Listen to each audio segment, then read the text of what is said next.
What happens at 10 o'clock?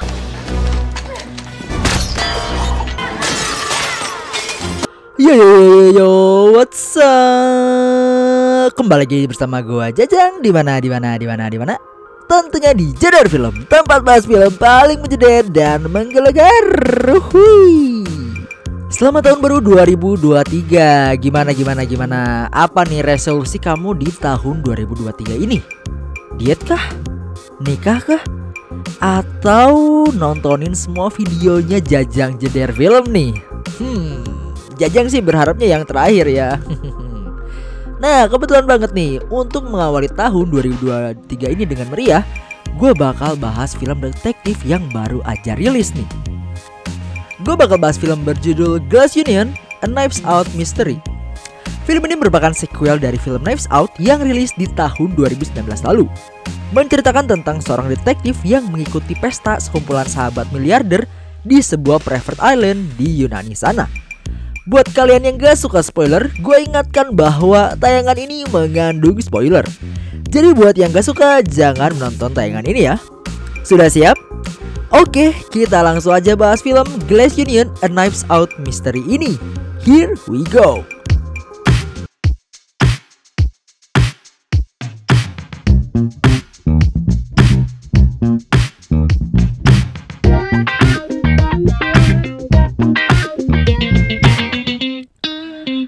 Film dibuka dengan sekelompok sahabat yang diundang reuni tahunan milik seorang miliarder kaya yang bernama Miles Brown.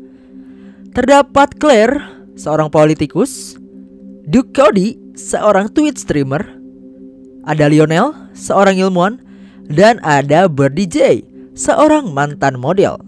Miles mengundang mereka untuk memainkan game teka-teki pembunuhan dirinya.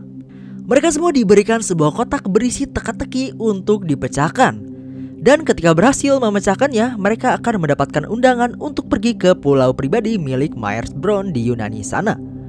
Mereka pun berhasil menyelesaikan semua teka-teki di kotak tersebut dan mendapatkan undangan.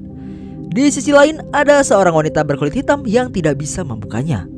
Ia pun menghancurkan kotak tersebut secara paksa dan mendapatkan undangan tersebut. Di sisi lain terdapat Benoit Blanc, seorang detektif terkenal yang sedang bosan dengan hidupnya karena tidak ada kasus menarik yang dapat ia pecahkan. Tiba-tiba muncul paket berisikan kotak teka-teki tersebut. Blanc pun pergi ke Yunani untuk memenuhi undangan dari Miles Brown. Blanc pun sampai duluan, lalu disusul oleh Lionel, Birdie, Claire, dan yang terakhir Duke. Di sini Duke membawa kekasihnya yang seksi bernama Whiskey. Sedangkan Birdie membawa asistennya yang bernama Peg. Di sini Blanc tidak dikenali secara personal oleh siapapun. Duke pun bertanya kenapa dia diundang oleh Miles. Blanc menjawab bahwa ia mendapatkan undangan anonim dari seseorang. Namun untungnya karena Blanc terkenal sebagai detektif, akhirnya ia pun mendapatkan sambutan yang hangat dari orang-orang yang berada di situ. Mereka pun bergegas menaiki perahu. Namun tiba-tiba seorang wanita berkulit hitam pun muncul. Ternyata dia adalah Andy, salah satu bagian dari circle mereka. Namun kedatangan Andy ini membuat suasana menjadi berbeda. Blanc pun bertanya kenapa hal itu bisa terjadi. Akhirnya Lionel pun bercerita bahwa Andy dulu adalah seorang partner bisnis dari Miles Brown. Namun karena perbedaan pendapat, akhirnya mereka pun berpisah. Lalu Andy pun kebetulan kalah di pengadilan sehingga perusahaannya yang bernama Alpha milik Miles jatuh sepenuhnya ke tangan Miles. Hal inilah yang membuat mereka sedikit canggung. Dan by the way, Miles ini merupakan miliarder kaya dan memiliki perusahaan IT bernama Alpha. Leonard sendiri bekerja di perusahaan ini. Sedangkan Claire yang bekerja sebagai politikus sering diminta oleh Miles untuk melegalkan proyek berbahayanya di tempat Claire menjabat. Singkat cerita, akhirnya mereka pun sampai di pulau milik Miles dan mendapatkan sambutan hangat dari Miles. Mereka pun berbincang dan disilakan untuk kembali ke kamarnya masing-masing. Di sini tiba-tiba Miles pun mengajak Blanc untuk berbincang empat mata. Mereka pun sampai ke ruangan Miles. Di sini Miles menanyakan apa yang Blanc lakukan di situ. Blanc pun kebingungan karena ia pikir ia mendapatkan undangan langsung dari Miles. Ternyata Miles hanya membuat dan mengirimkan 5 kotak itu tepat kepada 5 temannya. Artinya Blanc sama sekali tidak diundang. Blank pun merasa malu dan meminta izin untuk pulang. Namun Miles berpikiran bahwa salah satu dari temannya mengirimkan ulang kotak tersebut kepada Blank untuk meramaikan game misteri pembunuhan yang akan dijalankan oleh Miles. Akhirnya Blank pun diterima dan diundang secara resmi oleh Miles. Setelah perbincangan itu, mereka pun berkumpul dan berbincang di kolam. Di sini Blank berusaha mengobservasi sekitar. Ia melihat Duke yang selalu membawa pistolnya kemanapun ia pergi. Lalu ia melihat Birdie sebagai mantan model yang terkenal. Mereka pun berkumpul di sebuah sofa dan di sini Blank pun mulai bertanya-tanya bagaimana mereka dapat saling kenal. Miles menceritakan bahwa mereka menyebut circle mereka dengan sebutan The Disruptor. Miles menceritakan jasa-jasanya kepada teman-temannya. Miles menceritakan Lionel yang merupakan seorang ilmuwan di perusahaan Alpha, perusahaan milik Miles Brown. Lalu Claire yang mendapatkan bantuan dana darinya untuk kampanye politiknya. Lalu ia juga merupakan investor dari perusahaan Sweetie Pants milik Birdie. Dan yang terakhir ada Duke. Miles sempat membantu Duke akibat akun Twitch-nya sempat di-ban karena menjual obat kuat. Lalu tiba-tiba muncul Andy, mantan partner dari Miles. Di sini Andy menceritakan bahwa mereka semua hanyalah penjilat yang berteman dengan Miles karena membutuhkan sesuatu. Andy pun mengeluarkan emosinya dan pergi dari tempat tersebut. Claire dan Lionel pun menyusul Andy dan mengajaknya berbincang. Pertemuan pun selesai dan mereka pun kembali ke kamarnya masing-masing untuk mempersiapkan makan malam. Di sisi lain, Meg, asisten dari Birdie pun menghampiri Miles Brown. Ia meminta agar Miles tidak memaksa Birdie mengucapkan kalimat kontroversial kepada media tentang bisnis yang ia pegang. Jadi Sweetie Pants milik Birdie ini yang diinvestori oleh Miles ini sangatlah buruk di mata media. Maka dari itu Meg memohon kepada Miles untuk menjaga nama baik Birdie. Namun Miles tidak menghiraukan permintaannya tersebut dan malah pergi. Miles pun pergi ke kamarnya dan ternyata di sini sudah ada Whiskey. Ternyata ia selingkuh dengan Whiskey. Di sini Duke pun melihat dengan mata kepalanya sendiri bahwa Miles bercumbu dengan Whiskey. Dan ternyata hal ini pun berhasil dipantau oleh Blank. Singkat cerita, waktu makan malam pun tiba. Di sini Miles pun menceritakan ambisinya. Ia memiliki lukisan Mona Lisa yang asli untuk dipamerkan di pertemuan dengan para petinggi-petinggi negara sekaligus menceritakan ambisinya. Ia ingin menggunakan bahan bakar berupa hidrogen terbaru yang berbentuk kristal untuk bisnisnya. Namun Lionel dan juga Claire di sini terlihat tidak suka karena hal tersebut belum teruji dan terlihat berbahaya. Sempat terjadi perdebatan antara Lionel dan juga Miles. Di sini Miles menceritakan bahwa kristal-kristal yang ada di bangunan tersebut terbuat dari bahan yang sama. Lionel pun terlihat sangat kecewa dan tidak ingin berurusan dengan bisnis dari Miles. Namun Miles tetap menenangkan Lionel dan mempercayainya bahwa ia bisa melakukannya. Untuk mencairkan suasana, akhirnya mereka pun mulai memakan makan malamnya. Akhirnya di sini Miles pun menjelaskan peraturan permainan misteri pembunuhannya. Miles pun menjelaskan dengan sangat antusias karena ia berpikir permainan tersebut akan sangat sulit. Namun Benoit Blanc yang merupakan detektif ulung langsung menemukan teka-teki tersebut. Miles pun terkejut dan akhirnya ia pun terlihat bete. Ren Diamond, and that's a family.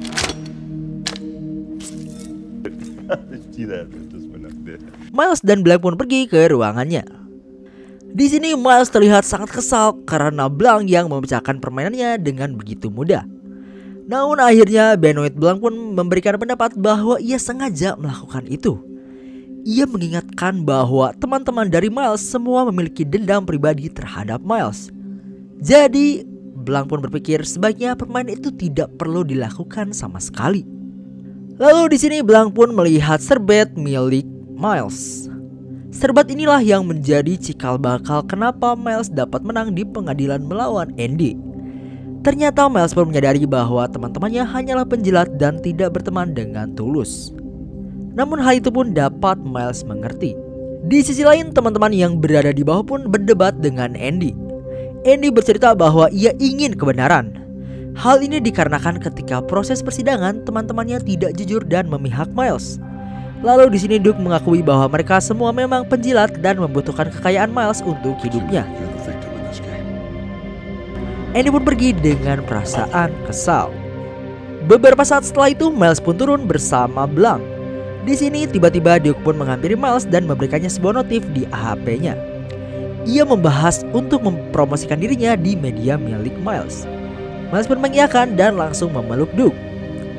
Tak lama berselang, Miles pun mengajak semua orang yang ada di ruangan itu untuk cheers untuk merayakan reuninya. Oh jeez, I love you, all of you. I'm making it. Namun tiba-tiba Duke pun keracunan dan semua orang pun menjadi panik. Duke pun mati seketika dan semua orang pun panik. Namun Blanc berusaha menenangkan suasana.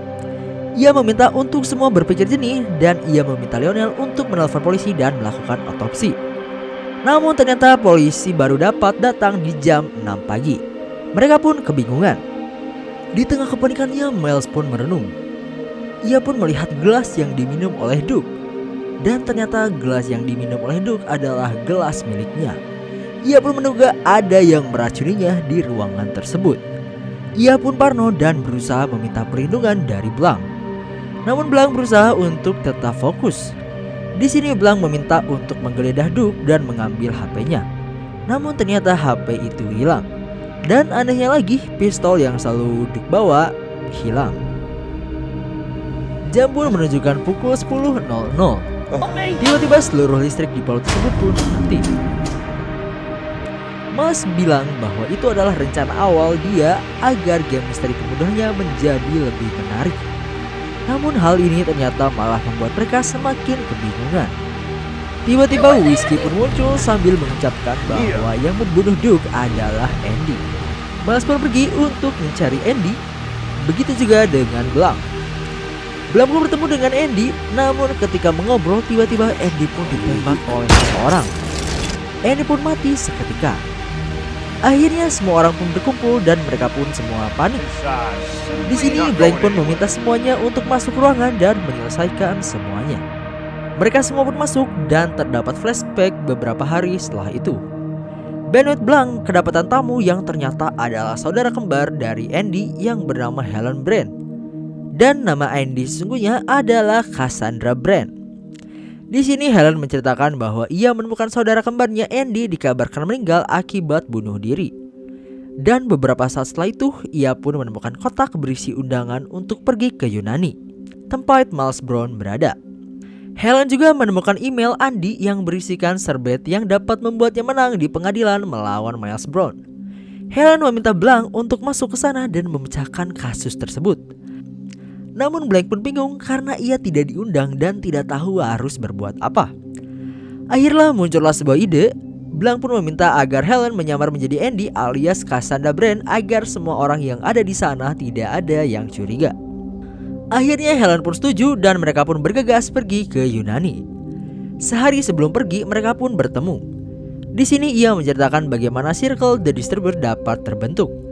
Pada dasarnya Duke, Claire, Birdie, dan juga Lionel adalah orang-orang yang gagal di umur 30 tahunan. Namun Andy melihat potensi yang ada pada diri mereka dan akhirnya Andy pun mengenalkan mereka kepada Miles. Melalui perkenalan ini akhirnya karir mereka mulai menanjak. Claire berhasil menjadi politisi, Duke menjadi streamer, Lionel menjadi ilmuwan, dan Birdie menjadi seorang model. Meski pada awalnya mereka sama sekali tidak begitu menyukai Miles.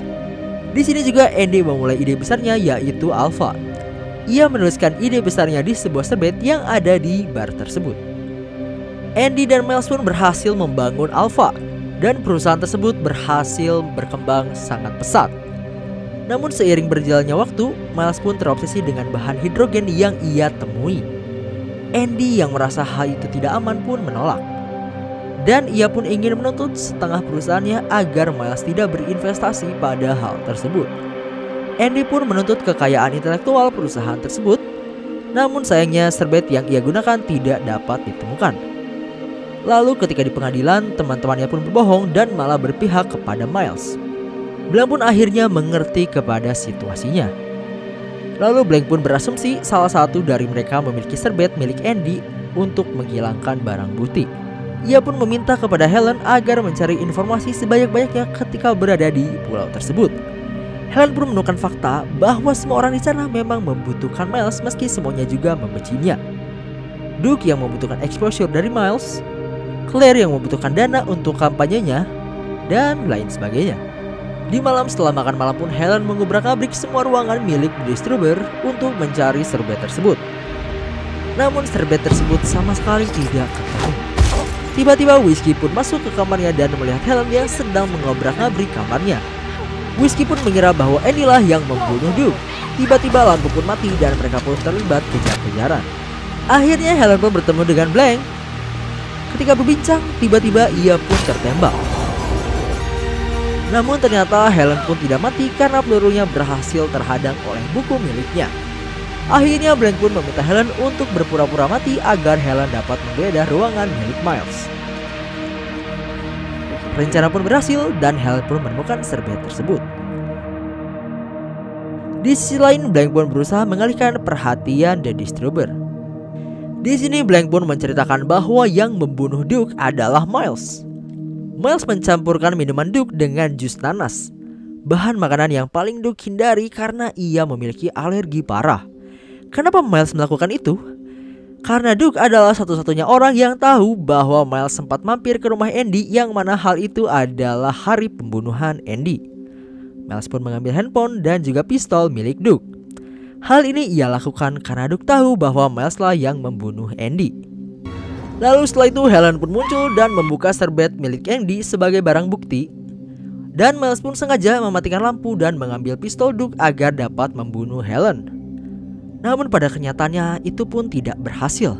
Helen pun mengeluarkan serbet tersebut, namun sayangnya Miles membakarnya dan akhirnya barang bukti pun hilang. Teman-teman Miles di sana pun terdiam bisu dan tidak ada yang mau menjadi saksi dan pura-pura tidak tahu karena mereka masih membutuhkan harta dari Miles. Di sini Helen pun kecewa karena ia membutuhkan barang bukti untuk menuntut Miles. Blank pun meminta maaf karena ia tidak dapat membantunya lebih jauh. Akhirnya Blank pun memberikan Helen alkohol dan Helen pun mulai membabi buta. Ia pun menghancurkan seluruh kristal-kristal yang ada di ruangan tersebut. Hal ini membuat Claire, Lionel, Whiskey, dan juga Birdie tertarik untuk melakukan hal yang sama. Mereka pun meluapkan kekesalannya terhadap Miles dengan merusak semua kristal-kristal yang ada di ruangan tersebut. Hingga pada akhirnya Helen pun berusaha meledakkan tempat tersebut. Dan di akhir, ia pun membakar lukisan Mona Lisa dan menghancurkan seluruh tempat itu. Helen pun senang karena reputasi Miles akan menjadi buruk. Setelah itu pun Claire, Lionel, dan juga Birdie setuju untuk menjadi saksi dan akan menyerang Miles di pengadilan. Helen pun pergi ke pantai bersama detektif Benoit Blanc sambil melihat polisi yang datang ke situ. Mereka pun bersantai bersama dan cerita pun tamat. Gimana filmnya? Gokil, gila banget ini film. Tanpa berlama-lama lagi, langsung aja kita masuk ke reviewnya ya. Film sequel dari trilogi Knives Out ini benar-benar film misteri yang emang bikin tegang dan mengocok perut banget. Alur cerita, komedi, hingga pengkarakteran dari film ini benar-benar oke banget. Ya walaupun kalau menurut gua sih masih lebih bagus film pertamanya ya, tapi film yang kedua ini juga menurut gua oke banget sih. Film ini juga menurut gue memberikan sudut pandang yang menarik banget soal pertemanan karena uang. Buat kalian kaum-kaum kismin yang sering mengeluh, ya kadang menjadi orang kaya itu gak selamanya indah juga gitu ya. Ketika lo udah kaya, orang yang berada di sekitar lo itu jarang banget ada yang beneran tulus gitu. Kebanyakan orang yang ada di samping itu ya karena ingin mendapatkan sesuatu gitu. Entah itu harta lu atau status lu, exposure atau apapun itu. Jadi buat lu yang miskin ya at least ada yang bisa kita syukuri lah ya. Walaupun ya sebenarnya emang enakan jadi orang kaya juga sih ya daripada orang miskin gitu ya. Selain itu juga gue selalu kagum dengan acting dari Daniel Craig yang memerankan detektif Benoit Blanc. Jujur ini keren banget sih ya, dari aksennya lucu gitu ya, dan ya acting bagus gitu. Terus ada karakter Miles Brown yang sebagai miliarder di sini tuh ternyata tolol gitu. Buat gue menarik banget karena ya yang kita pikir kompleks ternyata enggak gitu. Jadi kita salah nebak gitu. Gue yakin sih kalau lo nonton film fullnya setelah menonton tayangan ini, feelsnya tuh bakal beda gitu, karena lo udah dapat spoilernya duluan gitu. Tapi ya secara garis besar gue sangat suka banget sama film ini gitu. Cuma mungkin endingnya kurang satisfying aja sih, gak kayak film pertamanya gitu. Ya menurut gue pribadi sih masih bagus film pertamanya ya, tapi film ini juga tetap bagus kok. Buat lo yang penasaran, wajib banget tonton aja langsung film ini karena ada di Netflix ya. Di Letterboxd, film ini mendapatkan rating 3,9 dari 5. Sedangkan Jeders Film sendiri akan memberikan film ini rating 4 dari 5. Alasannya adalah karena film ini cocok banget buat lo yang suka film misteri tapi yang gak ada serem-seremnya gitu ya. Perpaduan komedi dan misteri dalam film ini bener-bener oke dan menurut gue sangat-sangat worth it. Dan nilai moral pada film ini adalah janganlah engkau menyimpan dekorasi berbahan dasar kaca, karena hal itu gampang pecah. Oke, gue Jajang pamit undur diri. Sampai jumpa di video berikutnya. Adios. Nyos.